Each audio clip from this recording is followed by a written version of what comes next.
নমস্কাৰ বন্ধু বান্ধৱীসকল মই ৱাহিদুৰ আপোনালোকৰ বন্ধু আজি মই আপোনালোকক দেখুৱাবলৈ প্ৰয়াস কৰিছোঁ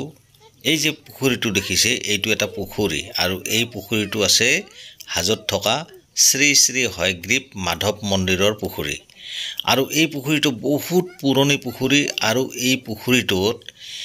এনেকুৱা ডাঙৰ ডাঙৰ কাছ আছে লগতে মাছ আছে আপোনালোকে মোৰ ভিডিও স্ক্ৰিনত দেখিলেই আপোনালোকে আচৰিত মানিব মই নিজেও আচৰিত মানিছোঁ যে ইয়াত ইমান পুৰণি কাছ আছে একোটা কাছৰ ওজন প্ৰায় 60 কিলোৰ পৰা 100 কিলো পৰ্যন্ত হ'ব এই যে দেখিছে মোৰ ভিডিও স্ক্ৰিনত এইবিলাক কিমান ডাঙৰ ডাঙৰ কাছ চাওক এইবিলাকক মুৰি খাবলৈ দিয়া হৈছে আৰু মুৰি খাবলৈ ওচৰত আহিছে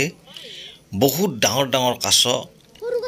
আপোনালোকে মোৰ ভিডিও স্ক্ৰিনত দেখিলেই অনুমান কৰিব পাৰিব এই কাছবিলাকৰ পিঠিৰ ওপৰৰ পিনে হেলুই মানে জন্ম হৈছে এনেকুৱা হৈ গৈছে যেনে বৰষুণ পৰি থাকিলে মাটিত যেনেকৈ হেলুই হয় পিছল হয় ঠিক তেনেকৈ এই কাছৰ পিঠিবিলাকো ঠিক একে ধৰণে হেলুইৰ জন্ম হৈছে বহুত পুৰণি ডাঙৰ ডাঙৰ একদম কাছ মানে দেখি খুব ভাল লাগে আৰু মাছো দেখা পাব মোৰ ভিডিও স্ক্ৰিনত ডাঙৰ ডাঙৰ মাছ আৰু এই পুখুৰীটোৰ কোনো কাছ বা মাছ কোনো মানুহে মাৰিব নোৱাৰিব আৰু মাৰিবলৈ নিদিয়ে আৰু ইয়াত কাছৰ পোৱালিও মই দেখিবলৈ পাইছোঁ সৰু সৰু পোৱালি কাছয়ে ইয়াত মানে পোৱালিও জন্ম দিছে গতিকে দেখি খুব ভাল লাগে দেখিছে আপোনালোকে মোৰ ভিডিও স্ক্ৰিনত মই আপোনালোকক ভালকৈ দেখুৱাই আছোঁ কাছবিলাক আৰু লগতে আপোনালোকে মাছবিলাকো চাবচোন কিমান ডাঙৰ ডাঙৰ মাছ মানে খুব ভাল লাগে এই মুৰি দিলে একদম ওচৰত আহে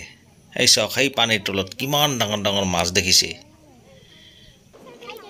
চাওক মই আপোনালোকক দেখুৱাই আছোঁ এই শ্ৰী শ্ৰী হয়গ্ৰীৱ মাধৱ মন্দিৰ আৰু পোৱামক্কা বেছি দূৰত্বৰ নহয় আৰু এই হয়গ্ৰীৱ শ্ৰী শ্ৰী হয়গ্ৰীৱ মাধৱ মন্দিৰ আৰু পোৱামক্কা থকা বাবে হাজোৰ সেইখিনি ঠাইত মানে খুব এটা ভাল পৰিৱেশ তাতে পোৱা যায় আৰু খুব এটা সমন্বয়ৰ থলী বুলি কোৱা হয় খুব এটা ভাল পৰিৱেশ চাবলগীয়া গতিকে পোৱামক্কা মই আপোনালোকক দেখুৱালোঁ আজি দুদিনমান আগত আৰু মই এই হয়গ্ৰীৱ মন্দিৰৰ এই পুখুৰীটোৰ কাছ আৰু মাছ মই আপোনালোকক দেখুৱাই আছোঁ চাওক মই দেখি নিজেও আচৰিত হৈছোঁ যে মোৰ জীৱনত